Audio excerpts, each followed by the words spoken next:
Evening. Good evening, sir. Guess what? What's that, Ryan? It's a Tuesday night, late September, and we're back! Oh my God, man, we're back. We're back! We're back. I've missed this format, this podcast, this Yes. medium, this vehicle Us for just our talking. opinions, film news, film discussion. You don't really know how much you needed it in your life until you start again. And here we are. I know. Like, just to get into the groove of it and watch our films and prep and get the news ready just for this. Like, after how many weeks we go? We went 7 weeks in a row? We Oh got yeah, we got through two directors. We did pretty good. and y'all. Here's the thing: we're really amping it. Excuse me, y'all. We're really amping it up for season 2 of Beyond the Screen with Ryan Gumm and Cole Ballinger. Because Ryan, would you care to inform the audience what our next episode is going to be about? Well, ladies and gentlemen, it is week 1 of none other than Stanley Kubrick. Now, if you guys remember from our format before, we pick a director, we give them 4 weeks, we go through as many movies as we possibly can, and we give them a deep dive alongside of other movies we've seen as in newer films.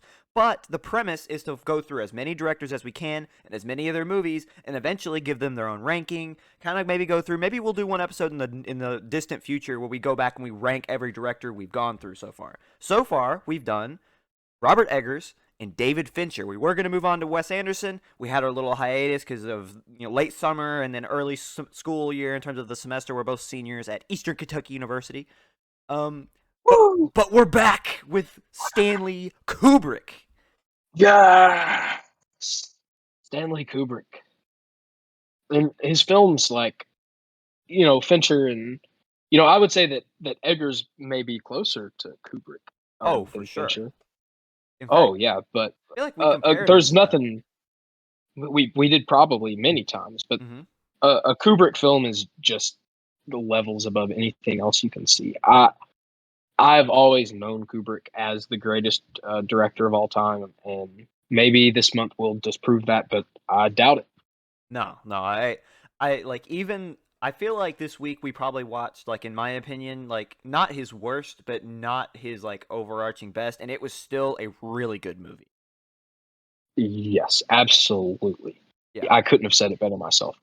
Somewhere probably in the middle of the pack for Kubrick, right. maybe towards the better end. I would. Well, Kubrick's got some great films. I can't even say that. Probably somewhere in the middle. But then again, tens. Like both Kubrick films that I've watched in the past few days have been definite tens. Yeah. So if you guys, Sorry to let the cat out of the bag, folks. no, you're good. Hey, it's better to have the ranking now. We'll discuss it again and we'll go back over it later. So if you guys, we do have a new format we teased in our last few episodes that we did. If you were around a couple months ago, 3 months ago. So instead of us having one long, near 3 hour episode, we're gonna have two episodes kind of spread out a little bit. So if you're listening to this, it is Wednesday, September 28th. And this will be about an hour to hour and a half of us discussing film news, box office winners, and so on and so forth. And then what will come out probably Thursday or Friday will be an hour, hour and a half, maybe 2 hour second episode of this week where we discuss. Cole, give us our movies. Which movies we going over? Our first film is Doctor Strangelove, or How I Learned to Stop Worrying and Love the Bomb, Which is probably my favorite title 1964. ever. I'm a sucker for the long title. Love it. It's probably like when I read that because I keep forgetting that that's a thing, and then when the beautiful just the hand drawn art comes across the screen with the plane, and you see the whole title, it's just like yes. Yes. And I've never been more entranced by a font in my life. I know it was like just that itself. You saw it, and it was like this is gonna be an interesting movie. Okay. And our next one is 2 years prior. Kubrick came out with a little film based on the 1955 novel Lolita, and this is his take on the famous novel by Vladimir Nabokov. Also, Doctor Strangelove is based off of the book Red Alert by Peter George, which came out in 1958. Yes. So before we talk any more about this, because knowing us, we'll get stuck in the wormhole that is Stanley Kubrick, and we just won't come back. Let's go ahead and shift our focus to the box office winners. I want you to guess, Cole. Who won the box office this weekend? I have no idea, Ryan. Not by any means could I even take a stab at this one. For I've taken a bit of a hiatus myself, and that's both from this podcast and from social media. So I've not been following films this close. Hey, there's nothing So, wrong with that. would you like me to guess? Take just any stab. Just go ahead. I Throw that have knife. no idea what's out. Barbarian is in the theater. I know it's not the winner, but it might be top 5. Barbarian is top 5. It is number 4. We go through, for those that are new and those that, just as a reminder for those that have listened before, we go through the top 5 films that won the box office this weekend. Barbarian sits at number 4, having grossed $4.8 million this weekend. Pretty shabby, if you ask me. That's pretty good. Its total gross so far is over $28 million. Oh, okay. I thought, yeah. I didn't realize it had been out for a couple of weeks. It has been. It was at number 2 last week. Um, So, your guess was Barbarian. So now we'll move on to actually who won. Don't Worry, Darling, starring Florence Pugh and Harry Styles, comes away with a cool $19 million this past weekend in its opening. Don't Worry, Darling. Yeah, Don't Worry, Darling. Yeah. Something to say about that one. I was very interested by the trailer when I looks saw like it. a beautiful film. I think I saw it twice in the theaters. The trailer, it looked wonderful. I haven't seen it. That might be something we have to go to watch for next week. Oh well, I've heard it's a like a raccoon on fire. Yeah. Yeah, that's what I heard. Like, I hate to compare anything to the MCU, because that's something I do want us to try to, like, not talk about all the time as a film thing is the MCU, but the look of it kind of reminded me of, like, the plot line of, like, WandaVision, where it's like, oh, everything's fine, and then it slowly disintegrates. Oh no. So, like, I mean, yeah, WandaVision was cool, but like it did it one time and now I'm over it. I know, that's what I'm saying. So, like that's what it reminded me of when I watched the trailer, but it looked more sadistic, which is what's going for it. It did look very sinister, especially Chris Pine's character. Yes, I love everything about, like, Florence Pugh is like, alongside of, like, Anya Taylor-Joy and Ana de Armas are probably my favorite, and who's, oh gosh, I'm losing my train of thought. My favorite actresses of all time, Florence Pugh's up there, but Harry Styles and Chris Pine just kind of take the cake with the casting in this movie. So I'm definitely gonna be watching that one. That and Barbarian. No. No? Who did Chris Pine play? Captain Kirk? Yeah. Florence Pugh is a wonderful actress. She's fantastic. In my opinion, like if I was in charge of the money, I'd be paying her way more than Styles. Oh yeah, I mean, well, she is the main character. I'd like to see that, Yeah. the funding for that, like who got paid what. I would too. Yeah. So Don't Worry, Darling comes in at number 1. Number 2, The Woman King. The Woman King. The Woman King comes in at an $11 million over the weekend, making its total gross at $36 million. That's from TriStar Pictures.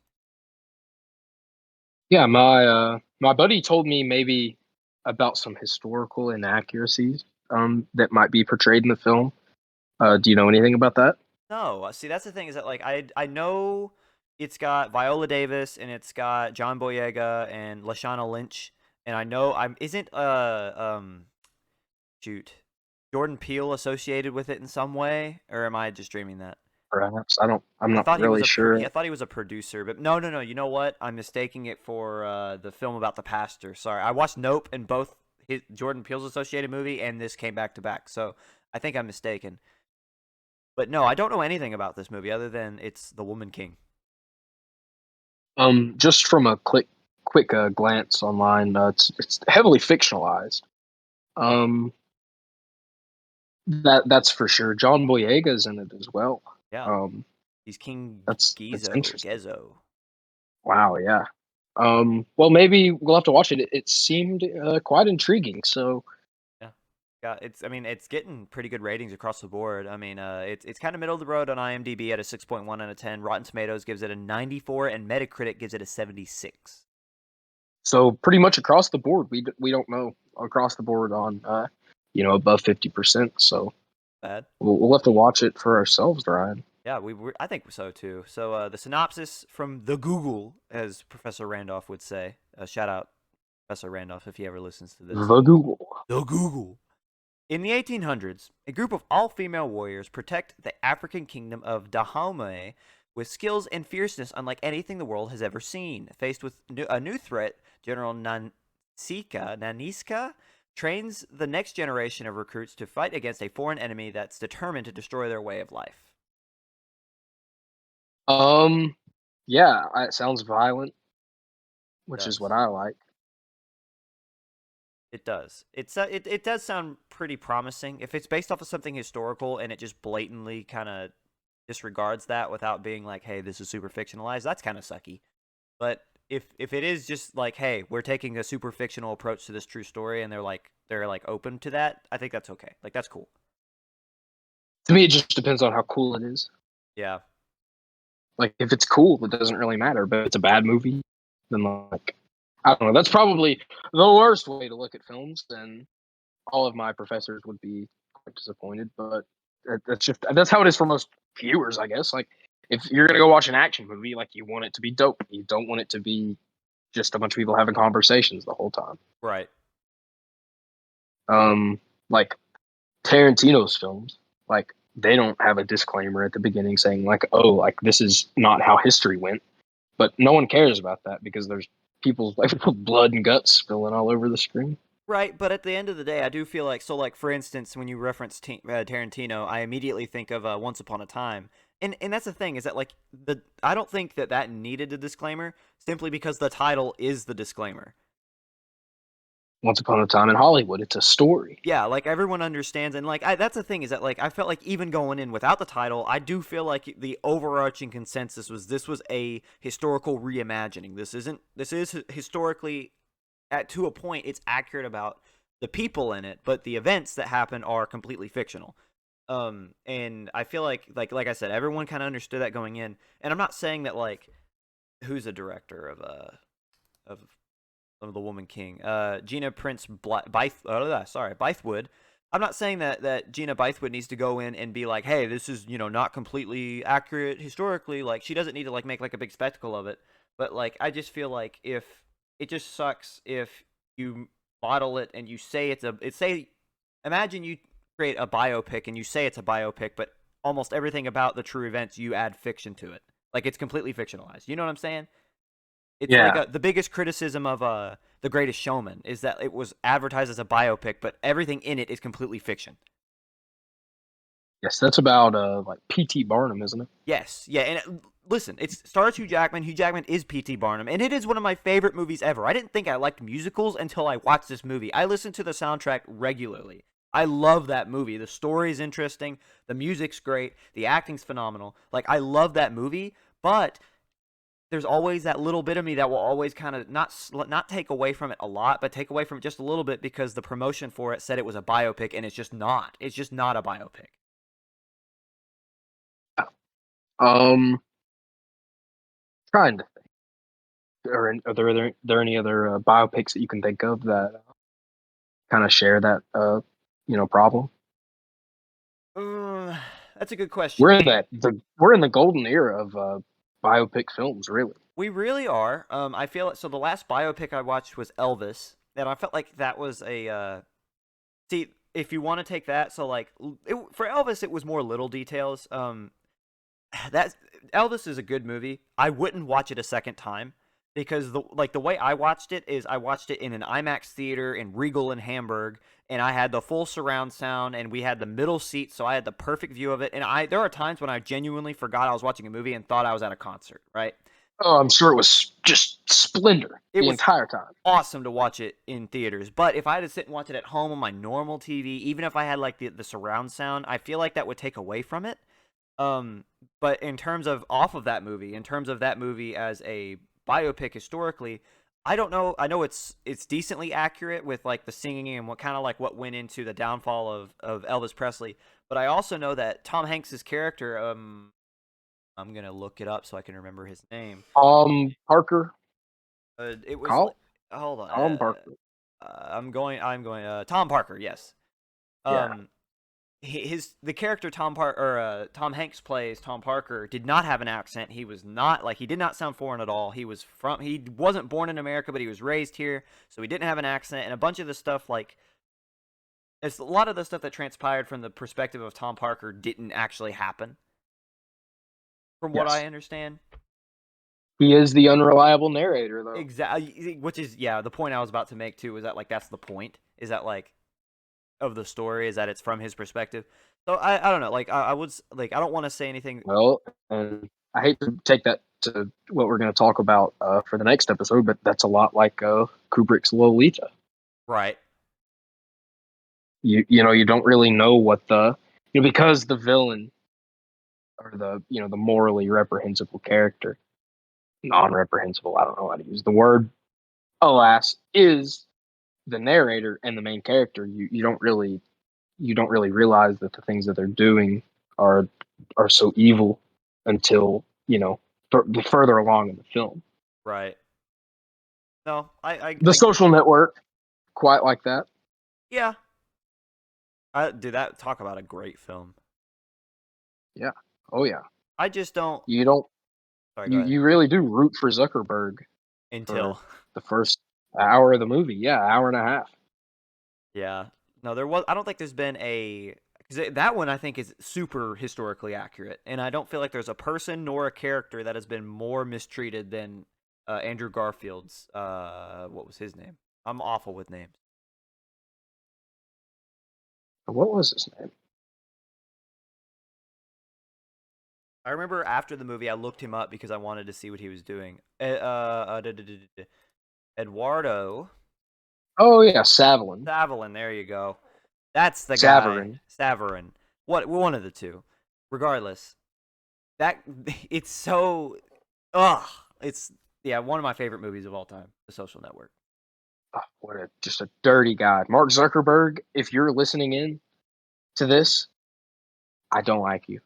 I don't like you. No one But likes you. promote us on Facebook and Instagram, please. Yes. Oh yeah. Yep.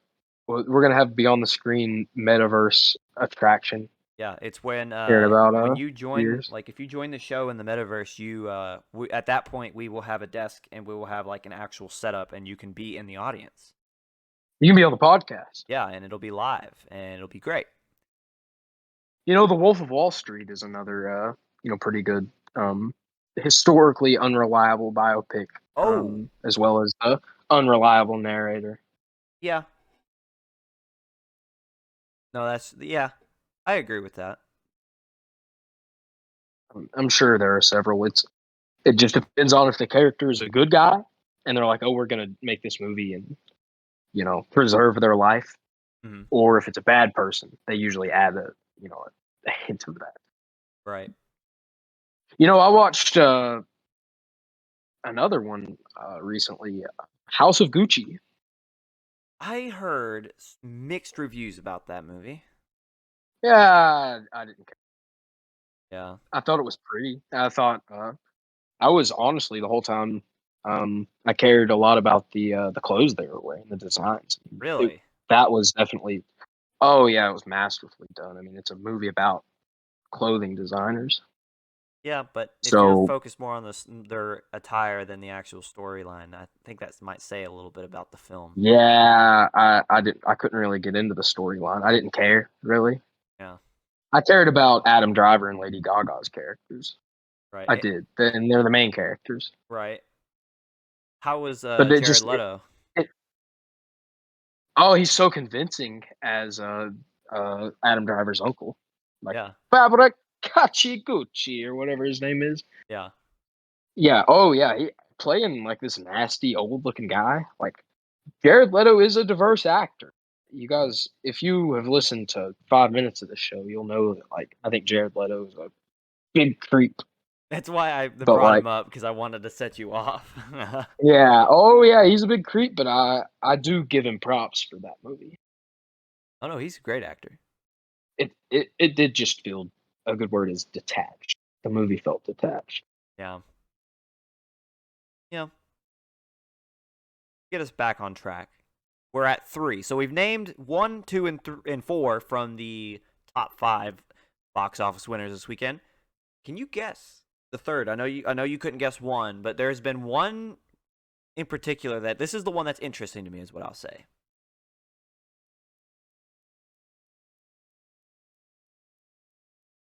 Any clue? My, what is it? I'm guessing. The third.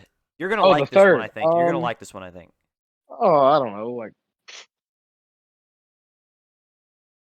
I don't know what's in the theater. Like maybe Nope still. No, no. You ready for it? Yeah. The Avatar re-release, Oh wow, really? picking up another 10.5 million at the box office. Damn, 10.5 million was spent on people going back to see Avatar. Yeah, 10 years later. yeah. Wow. More than a decade after its original run, still the highest grossing film of all time. It was usurped by Endgame for a minute there, and then it was re-released in Asia, where it took it back over, and now after its re-release in the West, in the United States, it immediately gets another $10.5 million.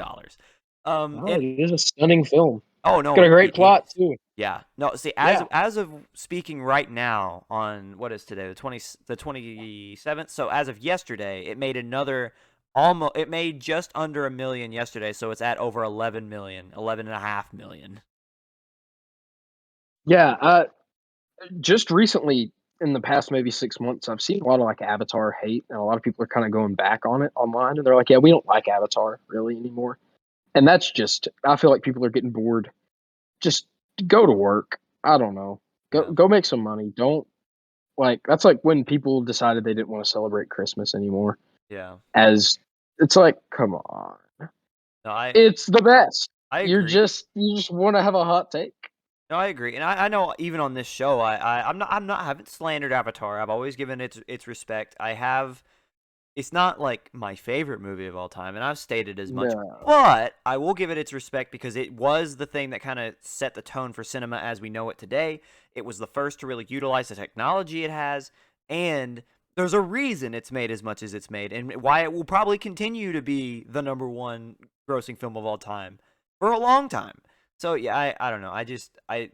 I don't understand the hate for it, because it's, at the end of the day, it's still a really interesting story. It's a fun movie. Well, yeah. And it's not meant to really be watched on a home TV. It's supposed to be seen in the theater. It's the perfect Exactly. film to watch Go to the on theater the if big you're screen. bashing this film. Go watch it while it's out, and then come back with your opinions. Don't watch it at Because home. you might not get to see it on the big screen for another, long time, maybe the rest of your life. Right. Like if you're just gonna bash it because you watched it on your home screen, there's a problem. Hell, maybe I'll go see it. Honestly, it's not a bad idea. Yeah, I saw it when it came out in the theater. I'll just go back a decade later and watch it again and see how it holds up. I will not be. I have a feeling that you won't be disappointed. Yeah. Well, I've seen it since, but Right. you know what I'm saying. But still, even if you haven't seen it in theaters, it's got to be. It's got to So be the bee's knees, buddy. the bee's knees. You know what's actually hilarious? You say that, because that's actually kind of a good segue into our last movie, our fifth movie on the box office winners. We've got, going back to the top four, you've got Don't Worry, Darling with over 19 million, The Woman King at number 2 with over 11 million, Avatar over the weekend getting over 10.5 million, Barbarian clocking in at just under 5 million at the number 4 spot, and number 5 is See How They Run, coming in at just under 2 million grossed this past weekend, having it clock in at just over 6 million grossed in its entire run so far. And I didn't really hear about this one, so I pressed on the IMDb profile, and I've read the synopsis, and it's pretty interesting. So, and I'll read it right here. So, See How They Run. In the West End of 1950s London, plans for a movie version of a smash hit play come to an abrupt halt after a pivotal member of the crew is murdered. Uh, It's labeled as a comedy mystery. It's been out for just under 2 weeks, and I don't know. It's just over an hour and a half, so it's watchable. See the story premise already, like that line, that log line has me hooked. Honestly, like there's just something about that noir, but kind of that comedic style that it looks like it's gonna take that is really interesting to me. And we're in the golden age of that too. Yeah, we are. um, Oh yeah, Ryan Johnson's Knives Out really solidified that. I feel like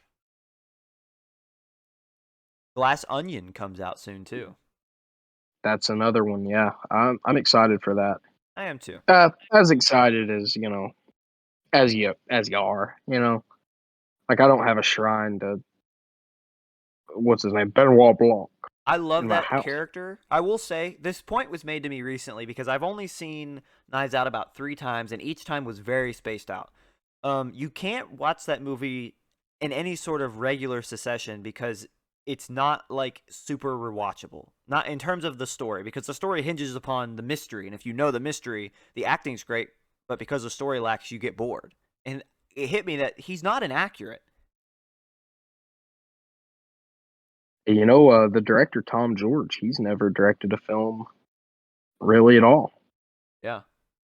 This is his real debut. Yeah, it is his debut. He's done some TV work. And you talking about Glass Uh, Onion? and no, See How They Run. Oh, See How They Run. Sorry, I was talking about Knives Out. But Oh yeah, sorry. no, you're good. You're good. But yeah, no. Going back to See How They Run, like you're saying, it's gonna be interesting to see how this directorial debut goes. I'm curious what it's rated. Hold on. How See How They Run? There it is. Oh, is it a remake? Because there was a 1996 movie as well. It's got a 6.7 on IMDb, a 71% from Rotten Tomatoes, and a 60% at Metacritic. So we're sitting at between a 6 and a 7 rating. It's got Sam Rockwell, Saoirse Ronan, Harris Dixon, Ruth Wilson, Adrian Brody, and a couple of other pretty big actors in it. George, as you said, this is his directorial debut. I think it will look. I'm interested. I'm gonna watch it. Sam Rockwell is phenomenal in Moon, so that's just a great role of his. Yeah.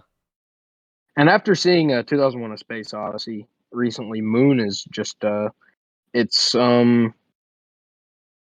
director Duncan Jones's attempt at making his own 2001. Right. That's one I'm very Cool. excited to rewatch and then have us go over in a couple weeks. So stick with us for that. Oh yeah, stick with us because it's gonna get weird. It's gonna get really weird. Yeah, we picked the best movies to start Kubrick with because these are probably the more tame. Uh Dang. I will The, still say the entire world dies in one of them, and yes, a but man has sex with a child, Ryan. still, like yes, I understand, but like at least these concepts are easy to understand.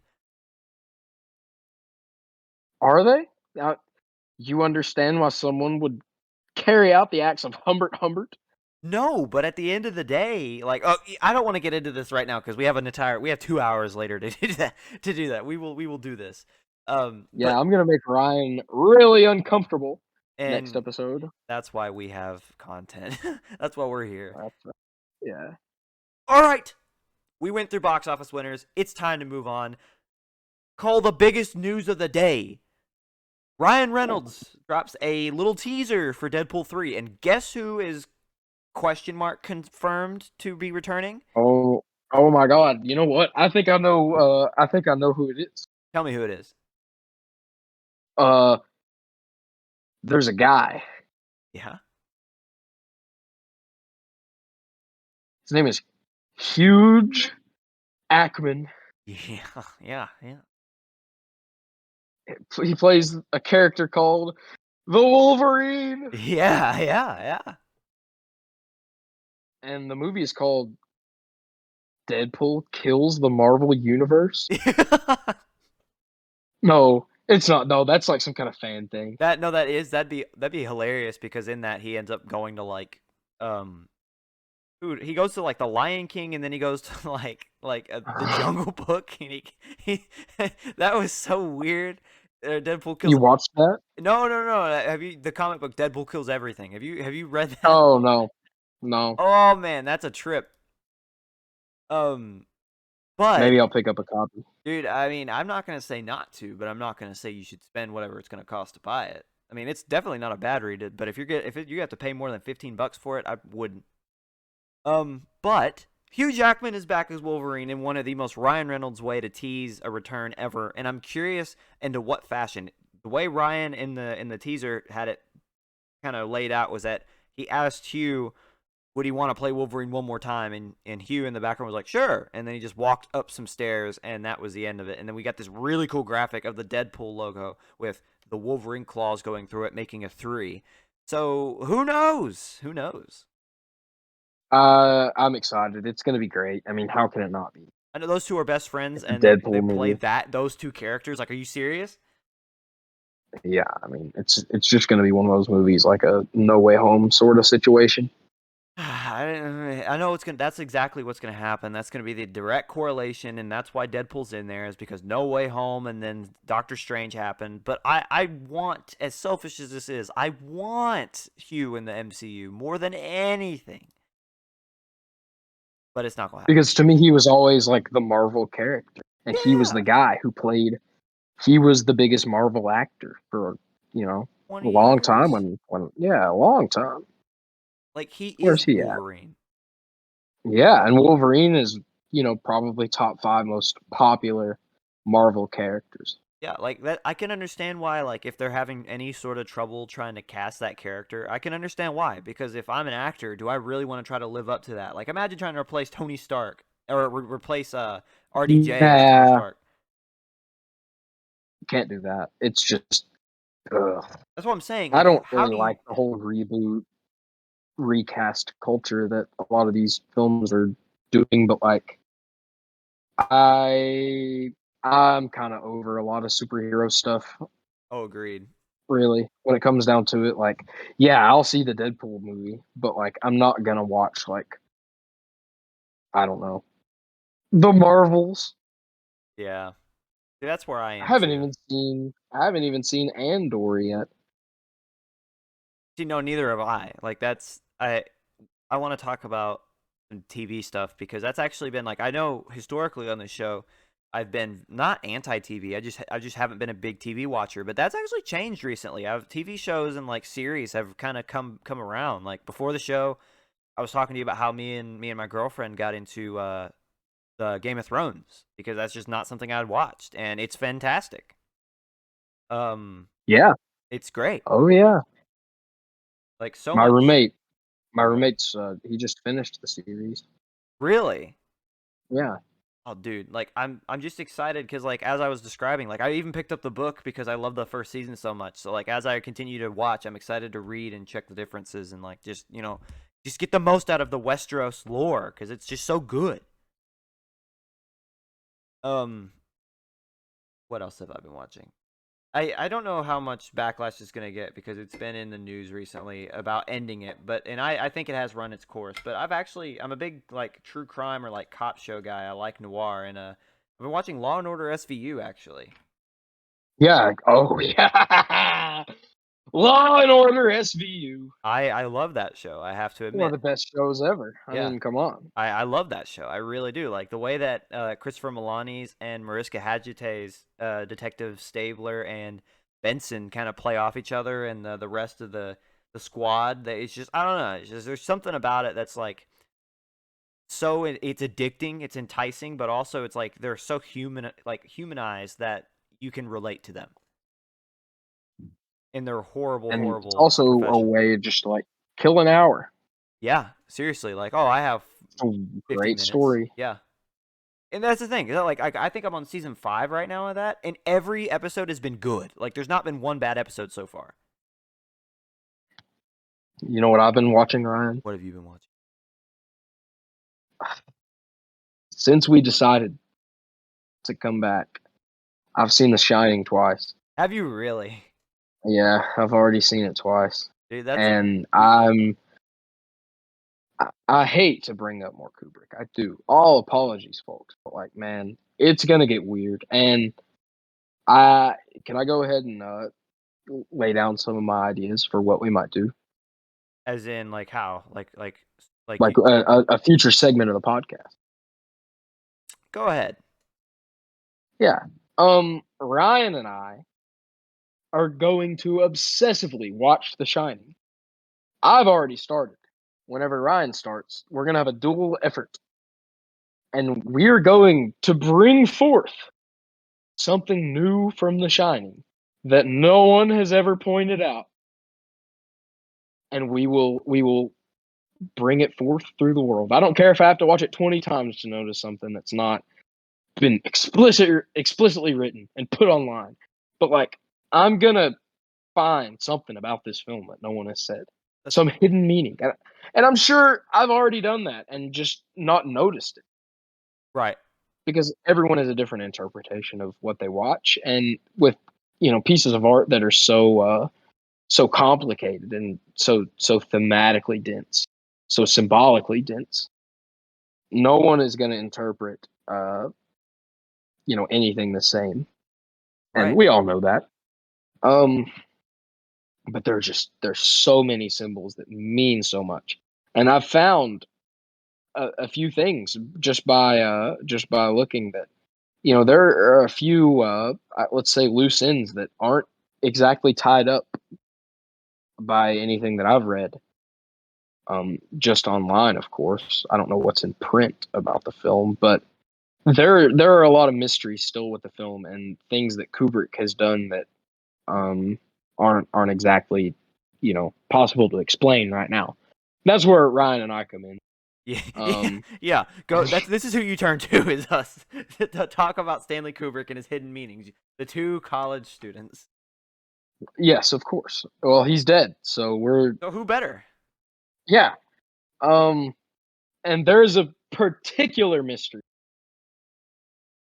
that Kubrick presents us within The Shining that I think that a lot of people have overlooked, and a lot of people have kind of been led away by the plot and diverted away from this mystery by, of course, plot.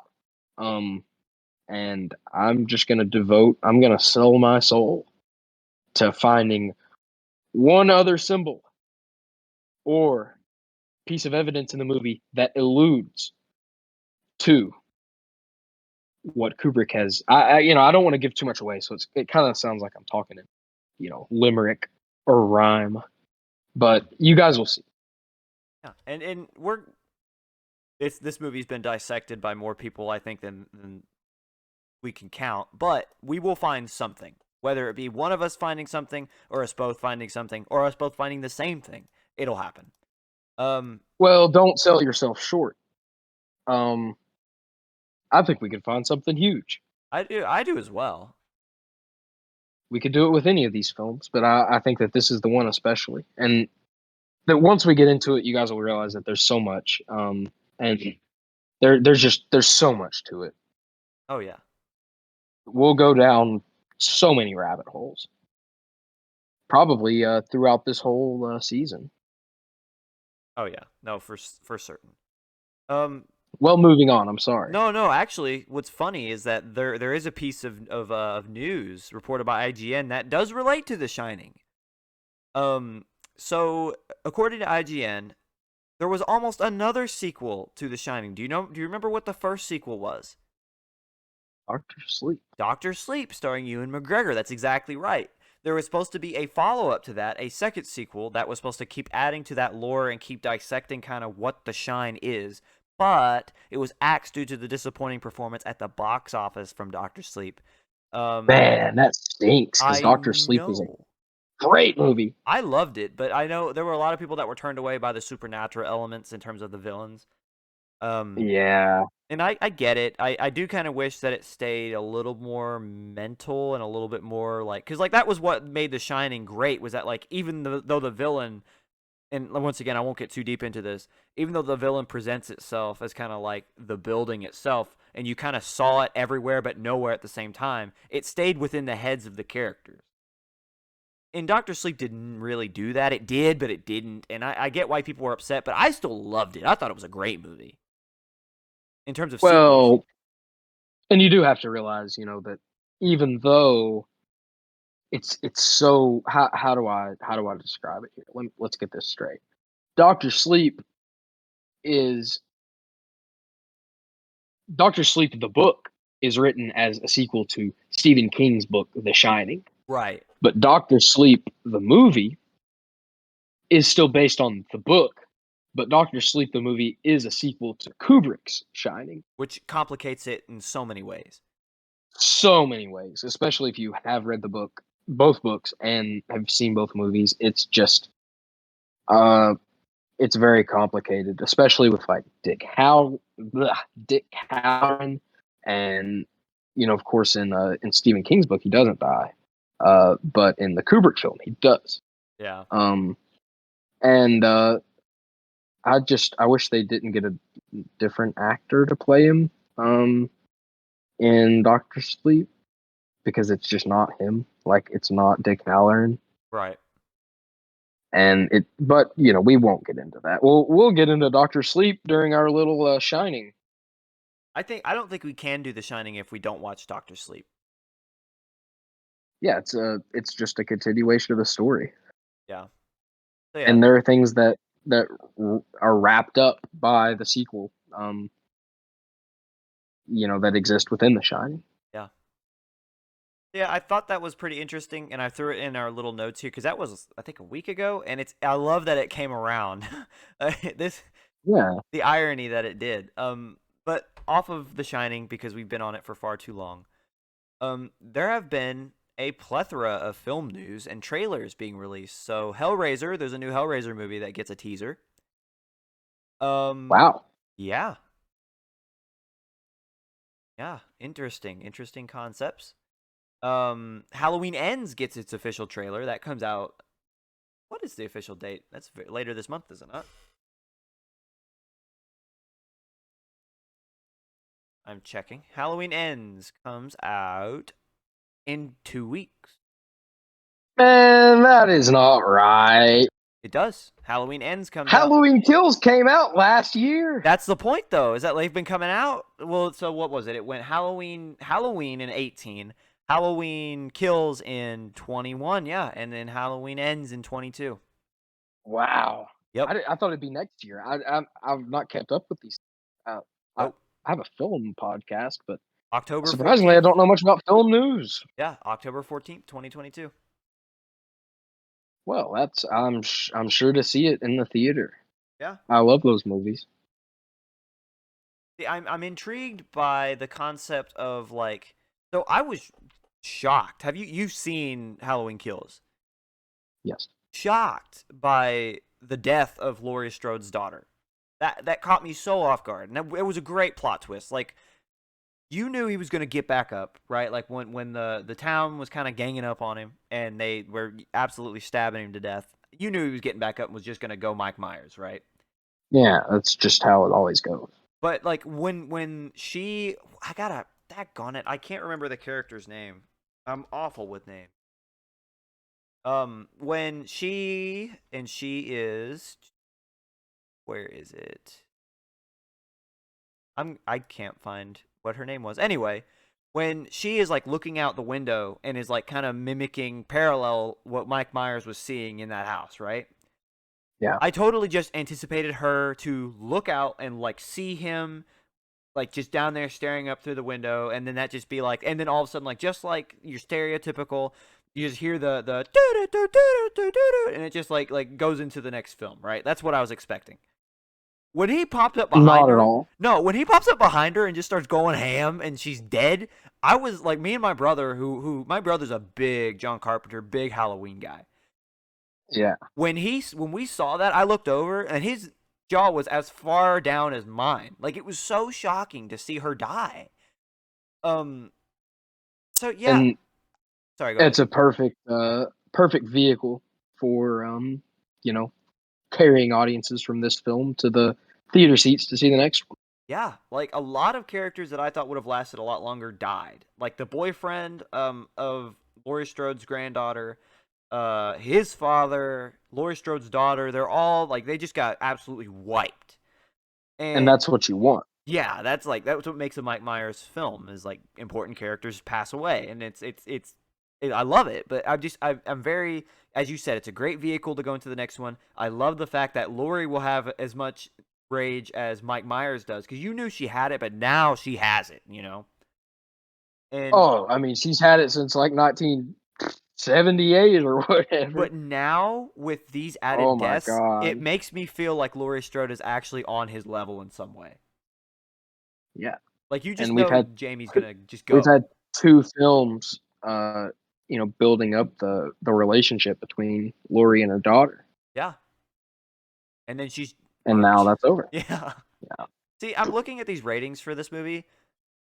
I don't get it. Like I understand why people might not have liked it, but like it was a good Mike Myers film. It's a 39% on Rotten Tomatoes, 5.5 on IMDb, and a 4.1 out of 5 on Vudu. Which Really? the 4.1 out of 5, I don't know if it's that high. I'd give it about a 3, but I think it's like a 6. It's a good Halloween movie. Hey, I quite liked it. It's hard to judge without having seen the end of the trilogy. Well, we shall see it in a month, Ryan. Dude, I'm so excited. I am too. I I'm ready. I mean, spooky season is upon us. The air is like a crisp plum in an ice box, Oh, it feels so nice. and your boy here is wanting to see people get cut up on a magical box in my living room, Exactly. That is a bunch of preferably with maybe some popcorn, some hot chocolate, some girls with glasses and sweaters. yes. Dude, I'm grabbing. See, you're describing my girlfriend right now. I I'm Well, grabbing. she'll be there too. Yeah. I think we Oh, should all oh, do it oh, together. Like. oh yeah, no, I'm telling I you, we get I candles, won't. Yes. turn out all the lights, Oh, popcorn. Halloween ends on the perhaps. TV. Oh yeah, that'd be great. Well, it'd be in the theater. No, I know. That's what I'm saying. Like we light candles in the theater. Oh, yeah, we bring them in. A candlelight vigil. Dude, I really thought you were following me on the joke. Oh no, No, dude, that's. candles in I guess I did the call it on the theater. TV. I should have said the screen, but no, dude, that's what I'm saying is that we just all walk in wearing robes with candles and like sit down. We all dress as Michael Myers. No, dude, to say I'm excited is an understatement. Like I'm so ready for this movie. Well, Ryan, that sounds like a great segue to move on to our next piece of cinema news. Yes. So it kind of off a spooky season. Elena Holmes 2 gets a trailer. Okay, I saw it. I loved it. I thought it was a nice little quirky film. Yes. Does it need a sequel It though? wasn't.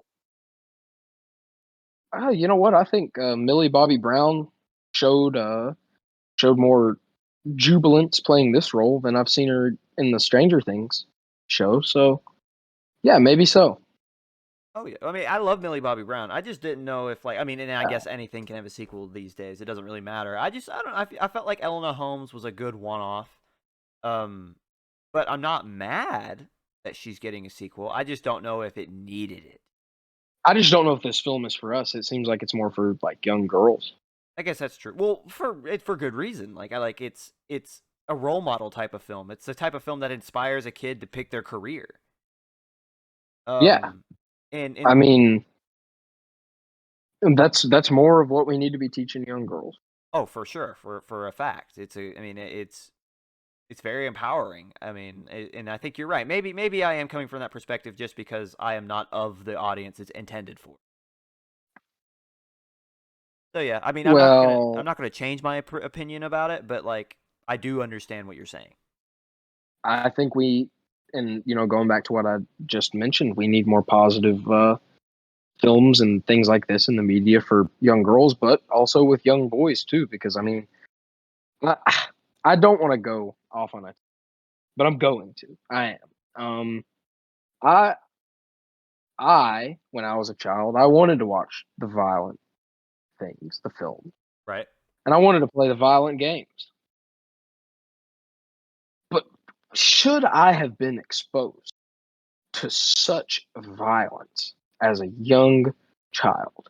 I don't think so. I don't think kids should grow up playing Call of Duty all the time, and I don't think that they should grow up even shows that are in TV show, movies that are made for kids, made for young boys, are still people shooting one another, and I don't believe in censorship, and I believe that maybe your kids should be able to see whatever they want, but is it really good to just have a constant culture of violence being created within kids' minds? I don't think it is. I think that it leads to a lot of things, masculinity issues, and actual violence that might be taken out. I I just think if you stick something in someone's head for long enough, then you know it's going to become a reality. Yeah, you pose a very good question, and I kind of want to pose one to you to get your opinion. Do you think, I know now there are some of these out there, but a two-part question. Can you give me an example of something like an Elena home for a young boy? And two, can you think of any off the top of your head that exist? Or well, I guess I asked that twice, didn't I? Sorry. Can you think of any that exist? And I don't know. The Adventures of Tintin. yeah, right. And Like, sorry, what was I gonna? There was a second question to that. I guess I'll leave it at the first one. I had a second, but then I completely lost it in the scuffle of getting it out of my mouth. that makes me. I might have to sit here and think about that for a second.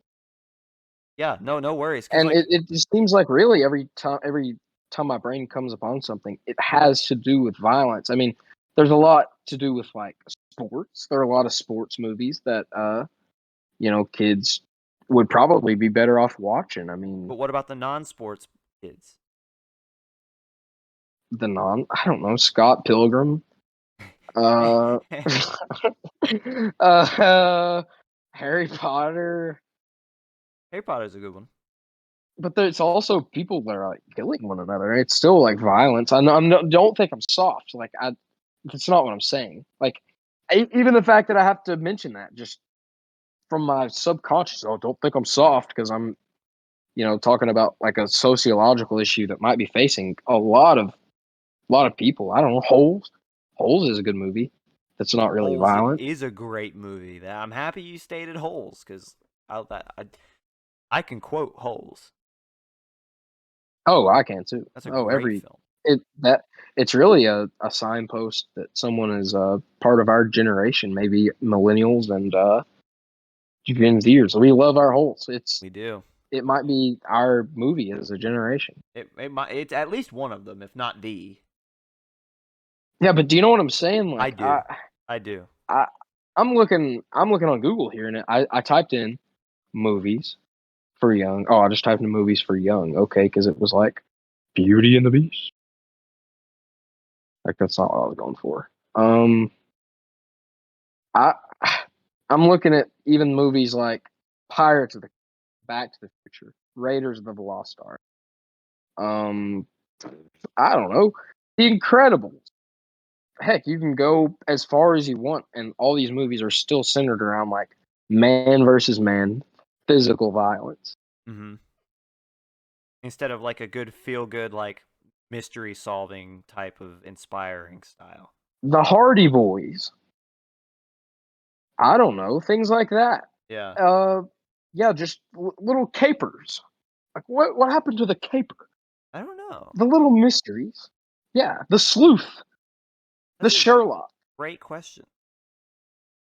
It just doesn't seem like it's in it's in the forefront of our cultural consciousness, especially as men. And Star Wars, all these movies are just, and it's I don't think that they're bad, but I do think that there is a point to be made that the vast majority of the movies that young boys are going to watch are intrinsically violent by all accounts. Right. No, I think you've got a really good point there. Maybe we got to be the one to set the tide. Maybe so, yeah. Well, I'm not going to make movies that aren't violent. I'm going to make movies that are so messed up that they won't even be on Netflix. But you could do You'll have to one. order these. Yeah. Oh, yeah. I could do one little who stole Granny Smith's pie from her windowsill, and then it's gonna go back to the drug-induced murder homes. Literally, what I was about to say was that it turns into a conspiracy because Grandma dies. Yes. You ate the pie. You really ate your grandmother. Yeah, that's dude. Our minds went to the exact same place. You thought that was a chicken pot pie? No, Nope. it had arsenic. The child dying. Yeah, the conclusion: the child figures out who did it, and then they get arsenic poisoned too. Yeah. Killer that gets away at the end. directed by Cole Ballinger. Yeah. C.M. Yeah, Ballinger. dude, are you really gonna call yourself that? Sure, yeah, you can call me CM right now Dude, if you you know what's want. hilarious is because What's that? if I ever took off, no crap, I would be RL Gum. R.L. Gubb. I've It's already, R.L. Stein. dude, I've decided But that that's so funny because I've had that this anytime I write stuff like my personal stuff that I've not published yet, I always put RL Gum on there. The fact that you I said do too. CM Ballin, that's wild. What are the odds? Do you know Joe's middle name? No. J.R. Becker. Dude, that's baller. J.D. Becker. We'll have to ask him what his middle name is. Yeah, we're gonna have to I figure it bet out. something like Benjamin. JB. J.B. Becker. Listen, hey, Sounds like a law office. it does. We have to talk to him about that. Joe, if you're listening, tell us your middle name. We'll know if you really watch the show. Joe, if you're listening, I want to make probably 3 things on your body more firm than they are now. Facts. Maybe 4. We got to get Joe on the show. Oh yeah, I have a lot of friends that want to be on the show, so We should start having guests.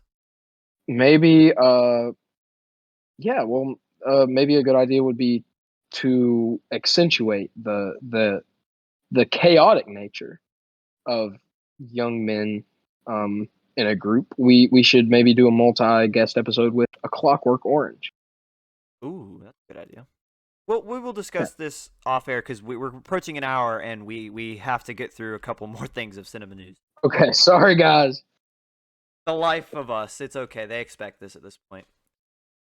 So I'm gonna run through 2 real quick because they're connected. Keanu Reeves set to return to the Constantine universe for a sequel from the original from 2002, I think.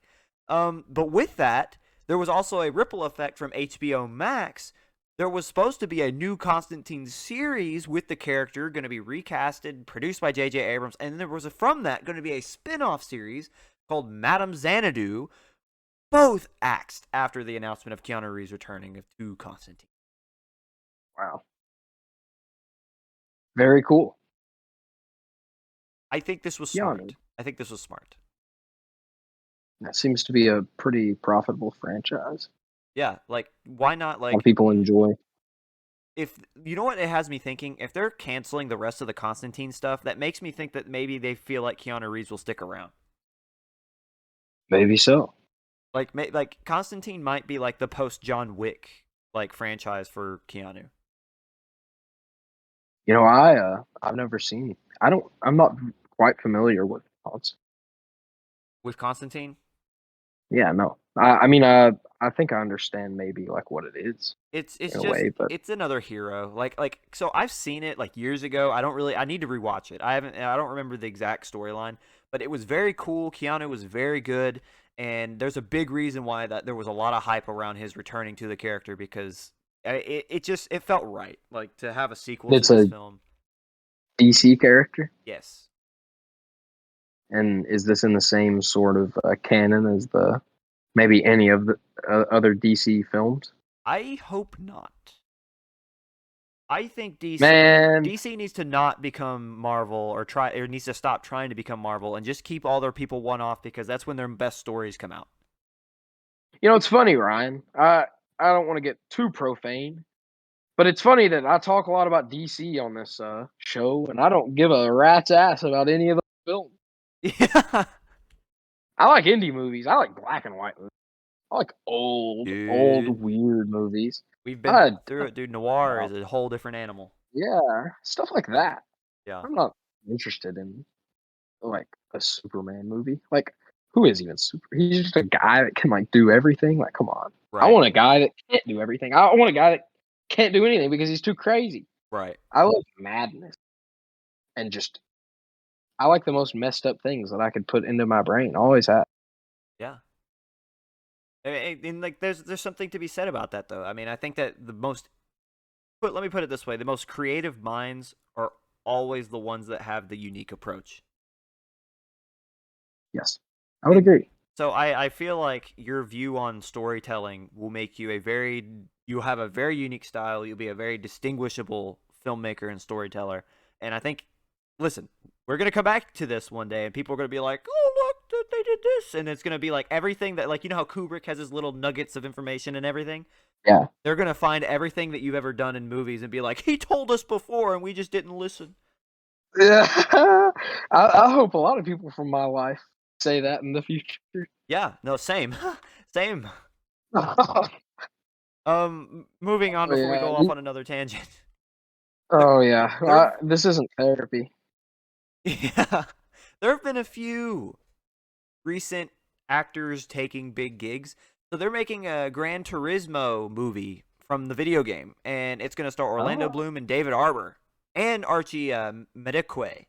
Madekwe. Hey, Orlando Bloom. Yeah, I know. Orlando Bloom is going to be in Gran Turismo. Heck yeah. Orlando Bloom is just awesome. He is awesome. I love Orlando He is Bloom. married. Is he with Katy Perry? Am Orlando. I stuck in 2007? No, I think you're right. I don't think that was 2007. That wasn't that long ago. Yeah, that man is with Katy Perry. Yeah. Katy Perry. Yes. Like, wow. 16. Like, Yeah. that's just good for good for Orlando. No, this is great for all of Big cinema that he's getting another role. Yeah, what happened to that? Like, I'm sure there's one of the like the real reason why Orlando Bloom isn't cast anymore. But like, where has he been? I don't know. I mean, I'm looking through Orlando Bloom's stuff, and his most recent thing, from what I'm seeing, is so he's in Carnival Row, and that's been since 2019. And that's an Amazon original show. Um, but other than that, He's putting that work in like behind the spotlight, but he's really grinding. Like it could be a wonderful show. yeah, hey, good But for him. Orlando Bloom, yeah, I mean he was in two of the biggest franchises of my childhood. Yeah, that's actually what I was just looking at too. Lord of the Rings and Pirates of the Caribbean. You can't have either without Orlando Bloom. Mm, mm, mm. Shall we move on, or I'll say something No, we a shall. bit We shall. I know exactly what yes. you're gonna say because we're all Okay. thinking it. Anywho, Paul Bettany and Tom Hanks to star in a film adaptation of the graphic novel series titled Here. And I wasn't gonna put this in here until I read the synopsis of the graphic novel itself. So the story of the novel, which at one point was just like a comic strip that was turned into a series or a graphic novel, excuse me, because the story takes place in a confined room over thousands of years and shows different characters and their interconnected lives. Wow, that's cool. I know it's like it's got a That's limited. awesome. That's funny. 'Cause, like this is the type of story that we've talked about for a long time, actually, where we have like a confined space, a limited setting, but rich storytelling. You I know, love it. It here it is: Paul Bettany and Tom sounds like Hanks. maybe yeah. Paul Bettany, Tom Hanks. Tom Hanks is I I don't like Tom Hanks. Yeah, not. I Um, don't think. I mean, a lot of people do, but I feel like your opinion on him is probably growing by the day. well, if I see him in public, I'm gonna beat him up. Oh well, maybe That's maybe a not that threat. much. Tom Yeah, Hanks, no, the Tom Hanks don't come on the show. Foundation and family and like whatever. Yeah, I'm gonna beat the fuck out of him. That is fair. No, I don't know. Yeah. But I love Paul Bettany. Um, Oh, as do I. just one of the most iconic voices in cinema. Oh, yeah, he just seems like such a sweet guy too. Yeah. Yeah, Paul Bettany. I mean, he's one of those fundamental actors. Yeah. No, I'm excited by the storyline and the potential. And those two actors are great. I'm looking at a couple screen grabs from here, and it seems to be pretty interesting. I'm excited to see this because it seems like something that is a little bit different than what you're used to. It's out of the box. Yeah, and that's just what I yearn for. Yeah. I'm to the point where I don't want to watch anything that's not one of these unique approaches because I don't know, I'm a bit tired of cookie cutter. Yeah, and that's why indie films like that's why I like A24 if I'm being honest. I don't think Yeah, they me don't too. they don't really follow that cookie cutter, and I feel like they get ridiculed a lot because of it. I couldn't imagine why, you know. They're just so unique. Like this every film they come out with, like from Marcel to Everything Everywhere All at Once to the Egger films to the what's recent Bodies, which was like seems like an interesting film. I really want to watch that one. Yeah, it seems pretty hot, you know. Yeah, like they just That's what it's going for. Like, they just take such unique takes on everything. Like they allow their creators to be creative, and I feel like they get trashed for it. But I really like A20. I'm gonna watch that Bodies film. It's got Uh, Pete Davidson in it. yeah, I've got quite a bit to catch up on. I haven't seen X yet either. I Pearl. can't tell you why. Yeah, I haven't seen A24's X 2022. Yeah, Pearl is the sequel to Pearl. that, or is a prequel. Sorry, it's by Ty West. What's Pearl a prequel to? X. Really? Yeah, so the main villain in X is Pearl, and Pearl the movie is from is the youth of that character. And it's out right now It's in out the right theater. now. Yeah. What? Yeah, Ty This is West, dude. crazy. And What? there's I haven't already been another around for sequel it. coming to X. I don't know what it's gonna be called, but like I love everything that's happening right now from A24. Oh my god, who plays the titular character? She seems just She enthralling, she is fantastic as an actress. Let me look up her name. Maya Goth.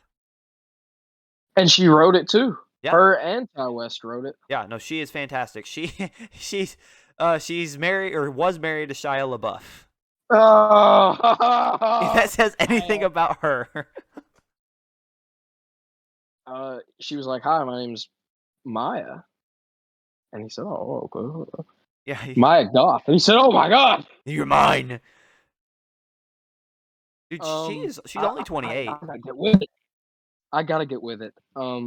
X. Let's see where I can watch this. I can rent it. I'll watch X, and then I'll go see Pearl because these films seem great, Oh, and yeah. people say they're great. Yeah. Um, have I talked about Men? And yes, we did. I'm fairly We did confident talk about it. I'm like 99% sure we talked about it. It's been a long time, but I distinctly remember us talking about Men. Might be the last film that I saw in theaters Isn't before a that hiatus. Men is an A24 film too, right? Yes. Yeah. And a lot of people thought it was just sort of like just nonsensical, I guess, devoid of really any plot or theme. And to that, I say you're looking in the wrong places. Yeah. Roy Kinnear, uh, who is the president in the first episode of Black Mirror, is the co-star in that film, and I think he's a great actor. Yeah.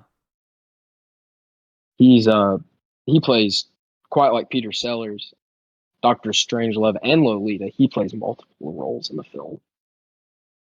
Yeah, I'm so excited. I want to read the very last bit of news because I'm so ready to get to Kubrick. Let's do it. I will say the last thing I'll say about A24. If you're not convinced about A24 and don't want to jump on that hype train yet, Ari Aster's next movie, Disappointment Boulevard, is an A24 film starring Joaquin Phoenix, and I am that might be for next year. That might be one of my top two favorite films that I'm ready to see, or not favorite, but Well, when does it excited. come out? It just says 2023. Well, I mean, come on. That I think he's not the best director of all time yet, but he's on a good path to becoming a contender. I love Ari Aster. Oh my god! I mean, his films are really what got me interested in becoming a filmmaker. So Yeah. I mean, I'm just so deeply I was so deeply affected by Hereditary that I figured out that that's what I want to do. I want to work on something like that. Yeah. And I feel like So Disappointment Boulevard will be something very similar. I really do. yeah, apparently it's about a celebrity, but a historical figure, but we don't know who it is yet. Yeah. Yeah, but It's interesting. going on ahead and moving along. Sure. Sony announces a new Karate Kid sequel is currently in development. Okay. Yep, that's exactly what I said. Like, Yeah. interesting. Well. Hiya! Hiya! I don't even know if they say that in the movie, but that's what I imagine. Yeah, I love that when you do that, like you slightly go out of like like I can barely hear you. You go from like being very loud to being like you go like hi, and it's just Nah, I, yeah. yeah. No, I completely agree. Get us through. I've got 3 more points. I'm gonna shoot through the first 2 because the last one is the one I'm actually excited about. Guillermo del Toro offers a first look at his spin on Pinocchio with the making of the doll being shown in the latest teaser. I'm actually very hyped for that. It's a claymation. I love Guillermo del Toro. I think he's very criminally underrated. I know people are like, but it's Guillermo del Toro. I still think he's underrated. Big fan. I like Guillermo del Toro. Dude, Pan's I'm Labyrinth, The sure. Shape of Water, like, this man's Yeah. got a great track record. I don't like Pan's Labyrinth as much as I like The Shape of Water. I I was just charmed by the state of Oh, yeah. I like both. water. I have something about Pan's Labyrinth because it came out when I was a kid, but yes. It's not for me. Understandably so. It's not for And we got Phil Finn Wolfhard um playing someone Candlewick in the film. I'm not sure. I haven't seen Pinocchio since I was a young child. But also, little story, guys. If you want to hear a little bit of my past, I once dated a girl.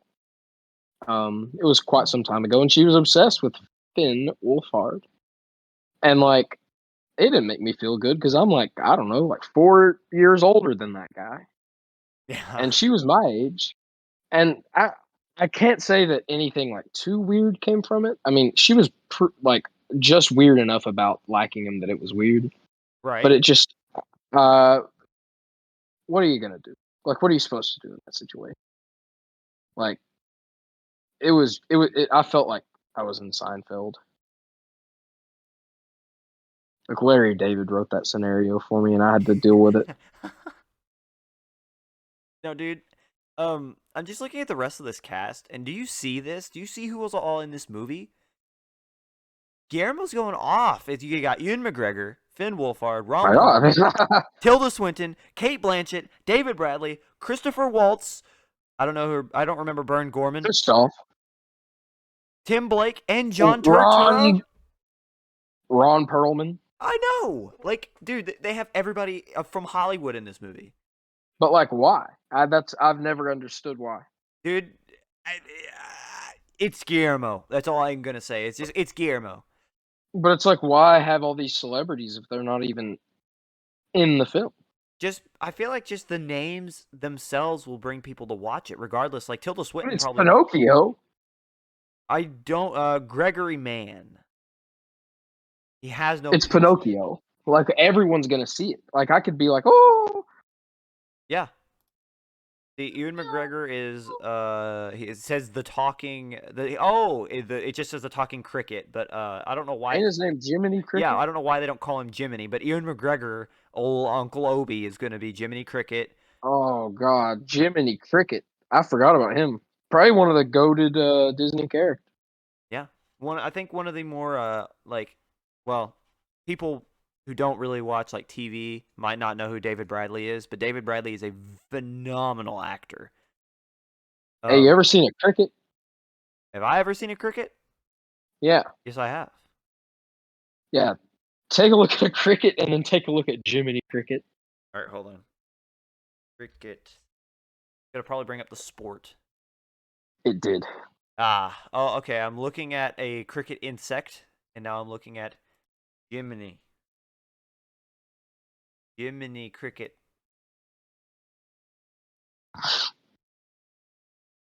Oh, wow. Yeah, that ain't no cricket. He I don't really think Jiminy Cricket is even supposed to be a cricket. I think he's just a little guy. his name is just Cricket, but he's not actually a cricket. That's his last name. It's his surname. Dude, there's a picture of him of Jiminy Cricket from the Disney remake of it that came out earlier this year, and it looks horrifying. Wait, the Disney remake Did you not see that? There's a live action Disney remake starring Tom Hanks of Pinocchio? of Pinocchio. It came out a couple weeks Well, ago. why are they making another one? So I feel like this is not Disney. This is Guillermo del Toro. Disney made the wrong. Oh, I don't follow children's movies very well. Jiminy Cricket 2022.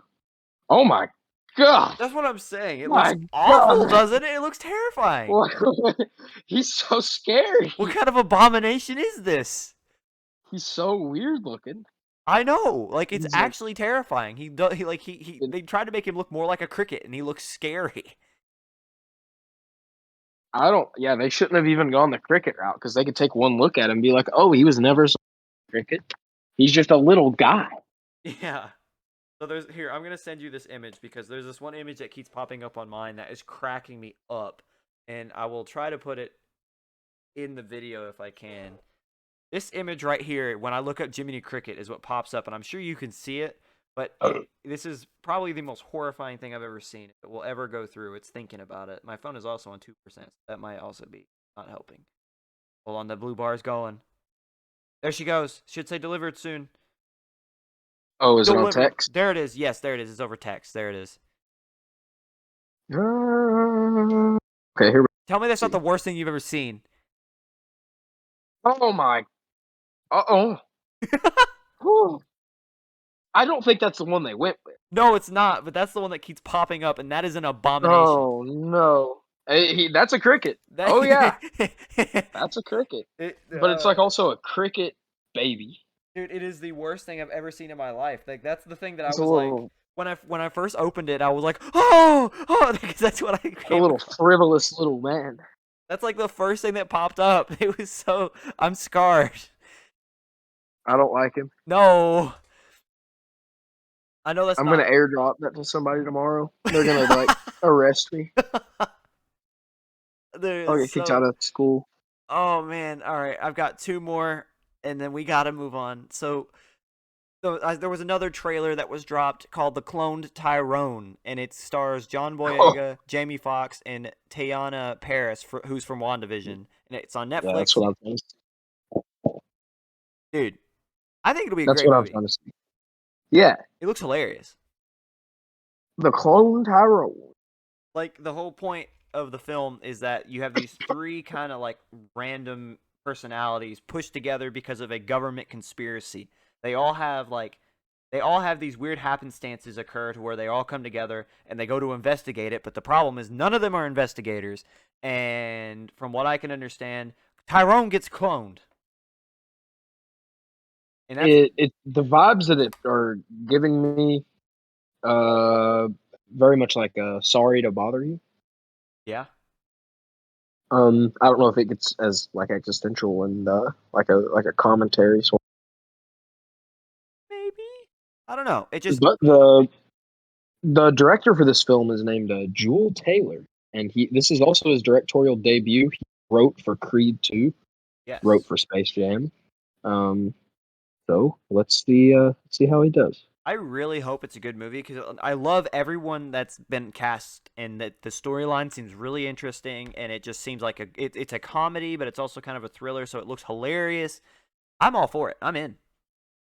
I'm in. All my chips, man. Yeah, no, same. So speaking of all chips in, last topic before we move on. So if you're listening to this on Wednesday or Thursday prior to the second piece to this episode coming out, you were about an hour and 20 minutes in. We will say our goodbyes, very kind of like very softly say goodbye because we'll be back later this week. But if you know me, and I've not really stated this on the podcast, but if you know me and if you've known me for a long time, you'll know that I love the Cloverfield franchise. Oh yeah, I'm a sucker for Ryan loved Cloverfield. Cloverfield. Yeah, Sucker. Like just the first two, fantastic. Just I love the first person perspective. I know it's a little cheesy, but I loved it. I thought it was fantastic. It just really I don't know what it is about it, but it's charming. Second one with John Goodman, even better. man, Goodman. Oh my gosh. Goodman. What was it? Was it 110 Cloverfield Lane or I've never seen it. what? What you Yeah, have? I've never seen it. Wow. Okay. Well, that's your homework. Um. Okay, eh, I'm gonna try to watch these X movies, and then we'll get into the Cloverfields. we have see. That's I don't know what we're gonna do, but it's called. Oh, it's just called 10 Cloverfield Lane. Okay. Um. 10 Cloverfield Lane might be one of the. We talked earlier about the limited setting. 10 Cloverfield Lane capitalizes on that in every way imaginable by adding to the lore, but also it's got the whole point of the story is that John Goodman has this girl trapped in his basement and he's telling her that she can't go outside. And that's the story. I won't say anything more because it's so good. Oh, does she not like? Does she not like believe him? You're just gonna have to watch to find out because it Oh, I is gotta see. oh, because it's so good and it's just so intriguing and it's so interesting and it's better than the original tenfold and then it paved way to the Cloverfield paradox, which was a shift in genre for the series. But if you've ever seen that one, it's a prequel and it is more of a science fiction style rather than the horror. It's still kind of spooky, but it is really good. And that in just all three of them, I don't think there's a bad Cloverfield movie. I think all of them are in their own special way add to the lore strongly. I love them, and the fact that there's going to be another one directed by Babak Anvari, who I'm not very familiar with, but it just looks. Ugh. I love that they allow their creators just to be creative and add their own twist to it. I love that it is still a continuous story. The thing that I'm going to say that so before we continue. I have a problem with What? These are the Cloverfield aliens? why'd you look him up, bro? I don't know. I was expecting some kind of humanoid No, devil dude. dog. No, dude, they have such an interesting like the character design is really interesting. I bet they go like, wait. Yeah. No, dude, I love the Cloverfield. I love the Cloverfield series. But what I'm gonna say about Cloverfield, what I like about them is that they don't demystify their villains. So like the problem that I Okay. had with Nope, with Jordan Peele's recent movie, I love Jordan Peele's recent movie, but the problem with Nope was that they demystified their character, their villain too much. When they demystified the alien, it wasn't scary anymore. It was a great film, but like for me, it was just like, well, this was all like if you would have stopped that movie 75% of the way through and told me to rate it, I would have said that it was one of the best horror films that to come out in the last 20 years. But because of how the last 25% went, not that it's bad, but because they took away that scary and kind of showed you what it really was, it just kind of made it less for me. And Well, I would say, Cloverfield does not do that. well, because Nope follows the same sort of narrative structure as Jaws. Jaws can get away with buying the creature because it was never missed. It's a shark. We know what a shark is. As soon as you see the fin, you know what a shark is, and nothing. You're never going to learn anything else about a shark Right. once you see the shark at the end of the film. But the alien spaceship, you have no idea. And then once all you know is what Peel tells you. I do agree that I think he tells him too much. Yeah. And But then I also think he doesn't tell you enough because when the ship turns into like a big angel looking like flayed out god, like what's it doing there? Like yeah, I don't know what it's doing. like why? Yeah, like what's the creature's purpose of doing that? See, I agree with you, but only see this is where I stand. If you're going to show as much as he showed, you should have explained why. But if you're not going to explain why it's there, you shouldn't show what it is. You should leave the mystery of what it Yeah, is or why it's there with you kind of imagining what it looks like. You know what I mean? I hated the benevolence of the creature in that film. I kind of go back on certain things that I've said about it. I don't like how it was kind of like cool with the main character at the end. Yeah.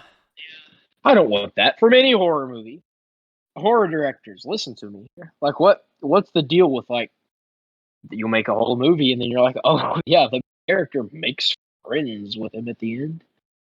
Yeah. And it's like, no, I don't want that. I want the main character to get slaughtered. Yeah. I don't care if he would have died or not. I just if you're I just was so like mild not agitated, but I was just like, dang. If you an hour ago this was such a scary movie and now it's like this isn't scary anymore. Like even if I went to rewatch it, I'm not going to be scared. Like listen, the feelings I was that scared. well no yeah, like I mean 3/4 the way through, yeah, like the feeling that I had in my stomach when the creature swallowed up all those people and Stephen Yoon and then Oh my went over god. the house and then rained them. Dude, I was literally like I felt this type of like primal fear that I hadn't felt watching a horror movie in a long time. It really was just I mean, it was great in It that sense. it was a spectacle to behold, which is why that makes me agitated about the ending because like that was such a everything leading up to the ending was awesome and the ending was good, but it's just like man, like if you would have just stuck with what you were doing, this would have been one of the best horror films of all time. Now it's just like it's a good Jordan Peele movie. I wish that I had like foreseen that they were going to use the will to photograph the ship at the end and I never connected the dots. Yeah, I mean it was a cool concept. Oh yeah, it was crazy. Yeah. So smart. Oh, I very. I guess we haven't sorry, I'm eating grapes. I got to stop No, you're no, you're because good. I'm recording a podcast. No, you're good. You're good. Um excuse me.